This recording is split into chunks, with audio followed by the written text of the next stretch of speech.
Hello everybody, this is my truck fronta and I am doing this voiceover in one take, so bear with me. Let's do this quick. I know you guys want to get through this video and do it yourself. Let's go. Aloha gangy, we're going to spray a Raptor bed liner on my 2023 Nissan Frontier Pro 4X. Alright, so I started by washing the whole damn thing, blowing it, spraying it, cleaning it, wiping it, and then I took out all the hardware from the bed of the truck. All the pieces, keep those, you're going to put them back later. And then I masked up. Don't forget your PPE. I started by scuffing them up, so I use these little nylon brushes, or you can use sandpaper between 80 and 160 grit, I believe. So this kind of hurt scuffing up my truck like this, but you know, gotta do what you gotta do. The end result's gonna be better. So I started scuffing it up, and then I realized I was scuffing up places that I probably wasn't gonna be spraying. So I took a little break and I started masking up the whole thing. I think that's the better route to go. So here you see me masking it. This was by far the worst part of the entire process. This took me forever. I used some foil in some places just to make it fold a little bit easier. I ran out of plastic wrap, so I used trash bags. A lot of tape. You see, I could have done a little bit better with the tape. Got a little bit lazy. I was pretty over it at this point. All right, and then I dug back in to the scuffing with the nylon brush. This thing was cherry, super easy. I only used one battery on the Makita drill, and yeah, that thing lasts a long time. Oh, there's Kamale pulling up, checking them out. All right, after that I gave a little acetone wipe down with everything, and then I self-etched primered it with this fucker radio. Don't forget to plug up all your threaded holes with Q-tips so you can screw back in all your hardware and your tie down straps and all that goodness. All right, and then here we go, gang. Dumping them up, hardener, 8 ounces into every can, every bottle, and you got to shake them up real good, at least 2 minutes. I did 3 minutes just for good measure. Shaking them up. Oh, all right, this is the gun here. I don't know if it comes with the gauge. You want to keep it to between 40 and 60 psi.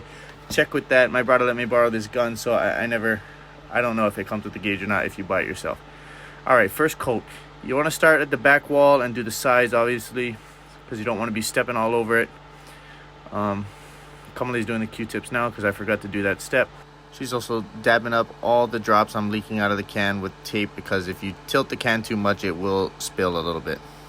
All right, so I've had this truck for 2 years already, so I had a couple dings and dents, but I took pretty good care of this thing for the most part. I had a carpet in there for the last 2 years that actually was really good for me.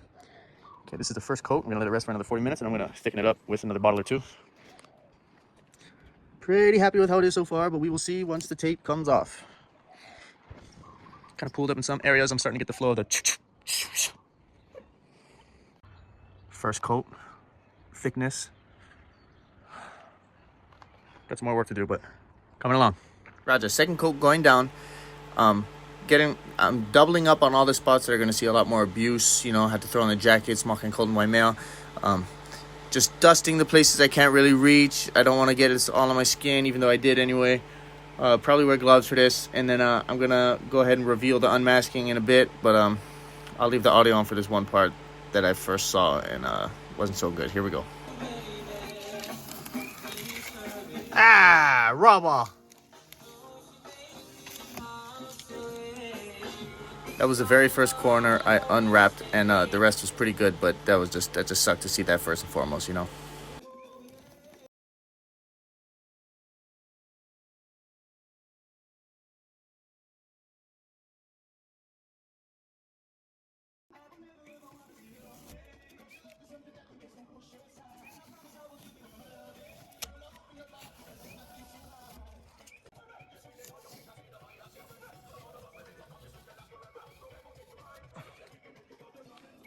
All right, here's the 24-hour update.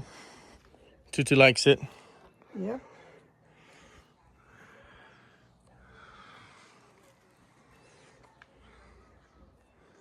I'm happy with how the back wall turned out. I'm happy with it.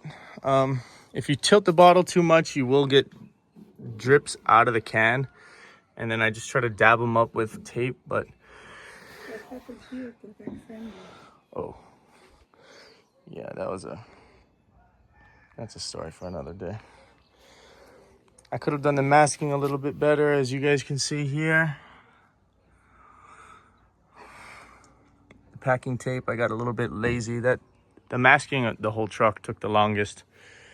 But all in all, you know, this is my truck for the next 10 years or so. So I'm happy with it. I'm gonna let it cure in the garage for the next few days. Made space for my truck in there. Couple imperfections, but for the most part, I'm happy with how it turned out.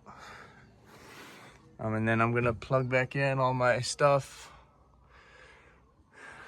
in the next day or so. It's touch safe after 21 hours, and it should cure in this humidity in about 5 to 7 days. So there we go. Raptor liner. Thumbs up. Yeah, it's good. I'm impressed. One more thing I didn't mention. This is your drainage for when your truck bed floods. So I went and I jammed it with some masking tape, and I just pulled it back out. Could have been done a little bit nicer, but as long as those pukas are open, or as long as those holes are open for drainage, you'll be good. You don't want to spray over those.